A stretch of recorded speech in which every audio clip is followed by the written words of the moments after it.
This is Democracy Now!, democracynow.org, The War and Peace Report. I'm Amy Goodman with Juan Gonzalez. The Israeli government has quietly acknowledged Hamas leaders had no role in the abduction of 3 Israeli teens that led to a massive raid in the West Bank and the ensuing Gaza assault. According to the New York Times, documents released by Israeli police provide no evidence that the top leaders of Hamas directed or had prior knowledge of the plot to abduct the 3 Israeli youths. The Israeli newspaper Haaretz reports Israeli intelligence has concluded the abduction was carried out by an independent cell. Still with us, Eran Efrati, a former Israeli combat soldier turned anti-occupation activist. He recently interviewed a number of soldiers who participated in the Israeli assault on Gaza. Later this month, he'll testify at the Russell Tribunal on Palestine in Brussels. Eran Efrati, why did Israel attack Gaza this summer in 2014? We need to understand that what we're seeing now is a masterpiece of a PR relationship in Israel. From day one, we knew what happened to these young men that were kidnapped. They're saying today they know it wasn't got nothing to do with Hamas, but actually they knew it a few hours in the kidnap. There was a phone call being made from one of these young men into the police, where his voice is being sound saying, "We were kidnapped." You can hear the shooting in the backgrounds. You can hear them being killed. You can hear the 2 Palestinians from the Hebron area are talking between them in the car. Everybody in the government, the heads of the government, the Prime Minister Netanyahu, and in the police knew exactly what happened. But from that moment on, we were going into a trip with the Israeli government trying to distract us from all of the things happened previously to that in that summer. When we're talking about that, we need to start with talking about the peace talks that, of course, were a failure. They were never serious, but this summer, everybody understood nobody was really meant to go toward peace. Outside of these peace talks, the failure peace talk, what it result with, it was with Hamas and Fatah reunion in the West Bank and in Gaza. After years of Israel conquered and divided, Hamas and Fatah are starting to work together, and the world seem approved.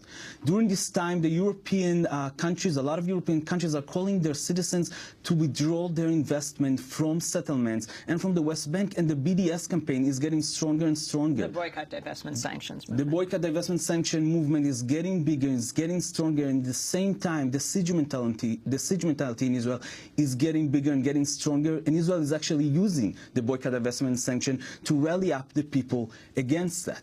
When we're seeing these times, we're talking about police corruption stories coming out, the heads of the police. We're talking about corruption in the government. We're talking about Rafael, one of the biggest weapon companies in Israel, CEO, coming out in March, and talking about how they lost this semester. They actually lost money for the first time in a lot of years.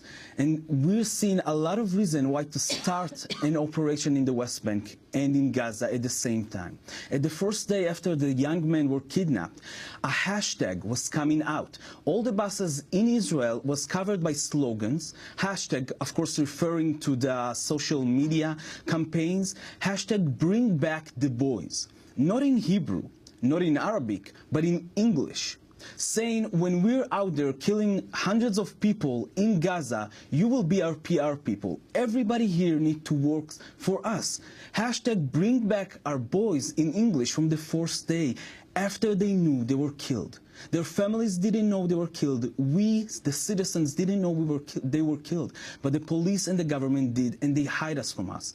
Instead, they went into a very long operation of 3 weeks into the West Bank, into Hebron, arrested 850 people, killing 15, stolen money from houses, according to Electronic Intifada, arresting so many people that were released in the Gilad Shalit agreements, taking them back in, destroying houses.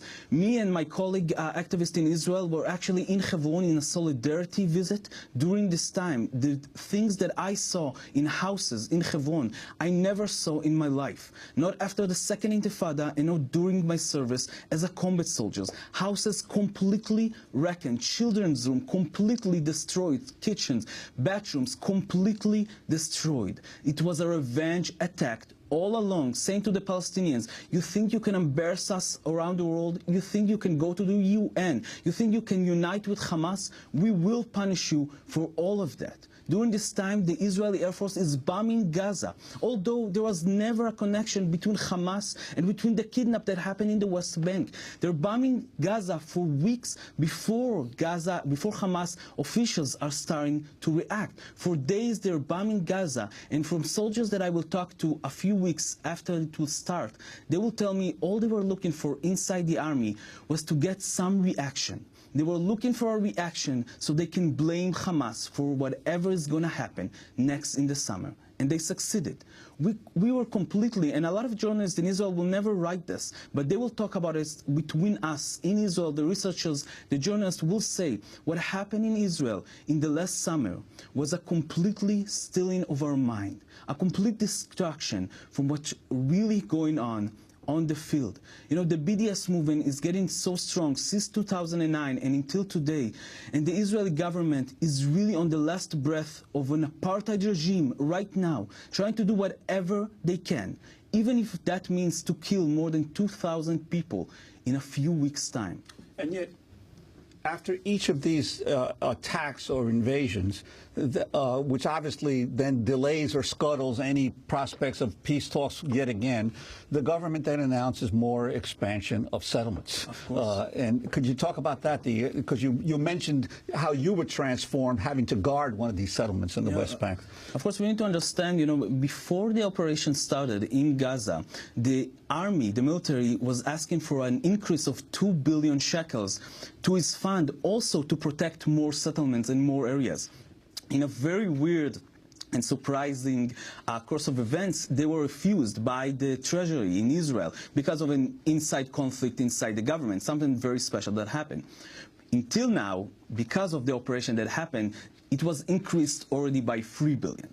So this is what happened in operation. We completely forget what we're doing here. Someone is selling us with the idea that an expansion of a settlement will somehow make us more safe and more protected. And of course, it's completely ridiculous, but we believe it because we were so scared.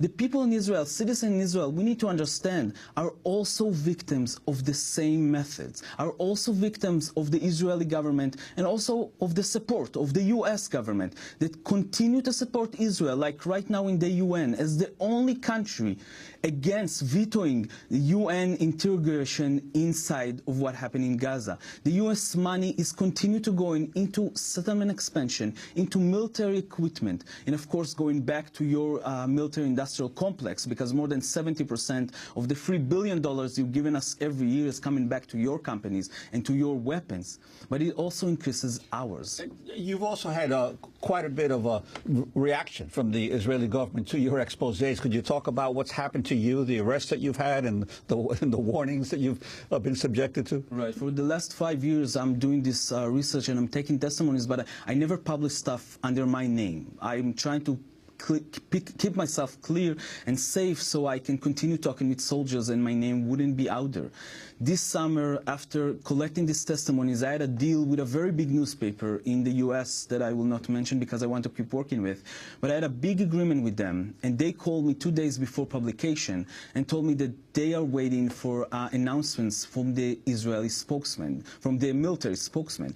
And the Israeli military spokesman asked them to wait with the publication because they want to write a different story, a different narrative of what happened. And that made me furious, and I did something I never done before. I decided to just publish the story of the Shejaiya massacre and the Shejaiya sniper killing on my Facebook feed. Something that I never done, but got a huge response from people. Thousands of people shared that and wrote about it, and it just, you know, blew up in social media. Wait, if you can explain that again, explain what happened. Why did the U.S. publication hold off on your report? So we were talking about a very, very big newspaper here in the U.S., a major newspaper in the U.S. that I already worked with before publication, stories from inside the occupied territory. And when I'm giving them the story of the Shejaiya sniper, they are thrilled. They want to publish it that week. And after a few days of verification, all the details that I gave them, they decided to go ahead and publish the story. And 2 days before the publication, I'm getting a phone call from the U.S. explaining to me that they are in touch with the IDF IDF spokesman because, of course, they need to get a response. But during this time when they're calling the IDF spokesman and waiting for a response, they're asking them to wait with the publication. Israel is saying wait because they want to put out their own description of the massacre. The Israeli military is asking them to wait. It's even worse than the Israeli government, let's say. The Israeli military is asking them to wait, and they say yes. They say, of course, we're working together, we will wait with the publication, like mainstream media, I guess, will do. And they decided to hold on with the publication. I am furious going back into my house in Jerusalem and deciding to blow up all the things. And I write a Facebook message, I'm writing a Facebook post that just getting picked up and become viral. Thousands of people is sharing that. And then I'm getting a visit in the middle of the day in Jerusalem 2 days later from the secret agents in Israel, from the Shin Bet, like I will do many years before that for almost every year. I'm getting visited and interrogations from the secret agents in Israel and from the official police in Israel for years now. The Shin Bet is like a combo of the FBI and the CIA. Something like that, yeah. It's more like the FBI, I would say. And we got the Mossad, who's like the CIA. And the Shin Bet are interrogating me for years about my research, but it was never so serious, I think, like this summer. This summer, after the publication, I was picked up in the middle of Jerusalem, brought down into a facility of the Shin Bet, where I was told that I was lying for about 20 minutes. They were coming and saying that I was lying, and after 20 minutes of saying I'm not, someone else came into the room in a civilian clothes and tell me, are you sure you're not lying? Because if you're not lying, it's even worse. If you're not lying, you're breaking the censorship in Israel. You sure you don't prefer to lie? And when I say no, a few hours of interrogation goes on. Well, my life is being threatened very directly. My partner's life, Maya Wind, another activist in Israel, life is being threatened, and I've been advised to leave as soon as possible. They're telling me sentences like, enjoy the day, you're on a vacation here, enjoy, have fun, because you never know what will happen to you tomorrow. You better leave the country. And this is how I find myself here now, continue to work on my research. In the United States. Yes. Share again with us your background, how you came to have the position you did. You come from a family of high-level military soldiers. Yes, I'm coming from a family of officers. I was supposed to be the next officer in line. I'm also coming from a family of, from one side, Holocaust survivors, and from the other side, generations in Jerusalem. So my father's side, my Iraqi side of my family, is for generation lives in Jerusalem. That's unusual, going way back. I'm a 7th-generation Jerusalemite, and very proud of it. My grandpa grew up in the old city of Jerusalem with other Palestinians. He knew Arabic before he knew Hebrew. He actually referred himself as a Jewish Palestinian. He had Palestinian friends, and he fought with them against the colonial forces of Britain at the time. Of course, in some point, he became the colonial forces himself because he had to choose if he's more Arab or more Jewish. Of course, you can be American Jewish in Israel or you can be European Jewish, but you cannot be Arab Jewish in Israel. Arab Jews in Israel, much like people of color here, like blacks in here in the United States, in Ferguson, is under the same kind of racism, systematic racism, as Palestinians. We are all really Palestinians here in the U.S., in Israel, and in Palestine. We are under the same oppression. How do you account for the massive, overwhelming support? At least that's what we read here, in Israel for the attack on Gaza. And is your sense that soldiers who are in Gaza are asking questions? Mm-hmm. Well, since 2009, it's important to understand when the boycott, divestment campaigns is starting to rally up, and more states in Europe mostly, and starting in the U.S. as well, people are starting to ask questions, starting to talk about settlements, but more important than that, they don't talk only about occupation now. They're talking about Zionism as a structural problem, as a racist ideology of conquered land only for one people, only for one color or one religion.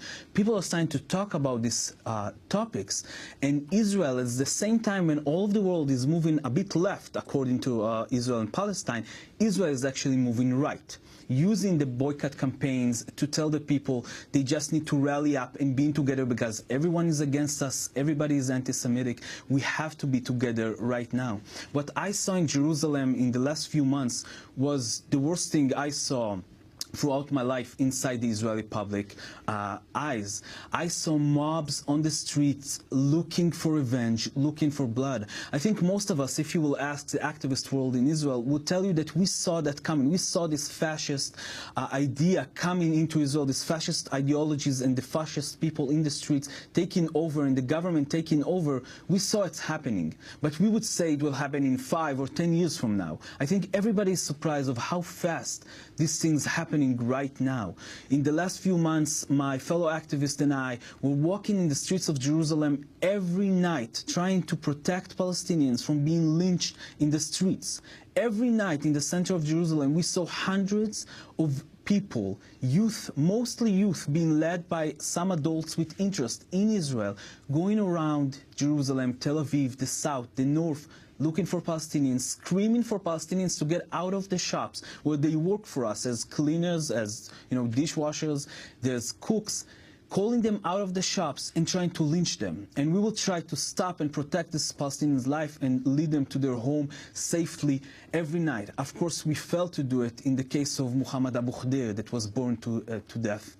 I wanted to ask you also about the use of the missiles supposedly being shot from the Gaza area, and in the U.S. media, it was almost an equivalent. The barrage of missiles every day from Gaza, right, and then Israel responding with its air attacks. Could you talk about that relative equivalence? Right. Of course, they're trying to make it as an equal situation. What we're really seeing is a very not developed, very not intelligent little militia trying to resist an ongoing occupation for more than 67 years, a control of more than 67 years. These missiles coming out of Gaza are a response to something. And we never ask ourselves, what are the response to?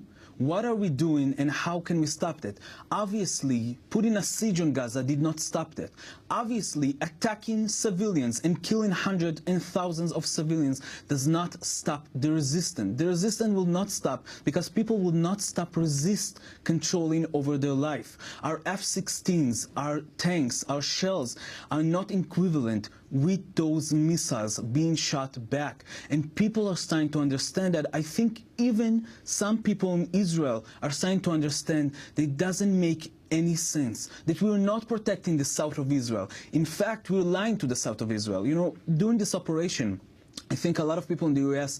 heard about this invention, the Israeli invention to stop the missiles from coming to target them in the air. Where in fact our invention that the United States are actually invested a lot of money in protecting those south areas from the missiles actually doesn't help at all, because the response time is so slow that the south is getting missiles all the time. It's actually protected more of places like Jerusalem or Tel Aviv, where the heads of Israel, the government, more rich people are living. We're actually sacrificing people in the south, mostly because we want to continue control of Gaza. We need to start, if we have a few minutes, we need to start talking about how Hamas was even born. In the late 1980s, during the first Intifada, Israel was very afraid of the PLO. So to stop the PLO, what we did was help to create a new group of resistance that divide the West Bank into two. And the name was Hamas. We gave them weapons, Israel trained some of their people, and we gave them money to work. What evidence do you have of that? Well, today we know that from the Israeli intelligence. Today we know Israeli intelligence, Israel officers that saying we were mistaken, helping Hamas rise against the PLO. Our fear was PLO, exactly like your fear was Bin Laden or Saddam Hussein. Every time you're trying to conquer a place and you think you can shift everything and control it, it will blow up in your face. And this is exactly what's happening to us. Right now, we are not willing to deal with Hamas, and we will get different resistant groups that will continue to resist our occupation. The answer is not more violence. The answer is stop the occupation and making an equal state, a real state for everybody on the ground. I wanted to go back to Mohammed Khader and what happened to him, the young Palestinian. Right. Explain what happened. This is the Israeli settler boys are kidnapped. The Israeli military goes through the West Bank, arrests hundreds of people in the West Bank. What happened to Mohammed Khader? The news all over is talking about this poor young man that were kidnapped and were killed, and my heart goes out to their families today. But they were used in a very cynical way, because when everybody knows, when government and the heads of the police knew that they were already killed, we thought that maybe we can save their lives. And during these times, all the media in Israel is making this picture, this narrative, and people are getting more and more angry. And more mobs are getting down to the streets and looking for revenge. And then a few young Jewish men are getting with a car into Bet Hanina neighborhood in East Jerusalem and picking up Mohammed Abu Khader, a young 16-year-old boy, on his way for a prayer in the next to his house, picking him up in a car, driving him up into a forest in Jerusalem, in the north of Jerusalem, making him drink fuel and then burning him alive.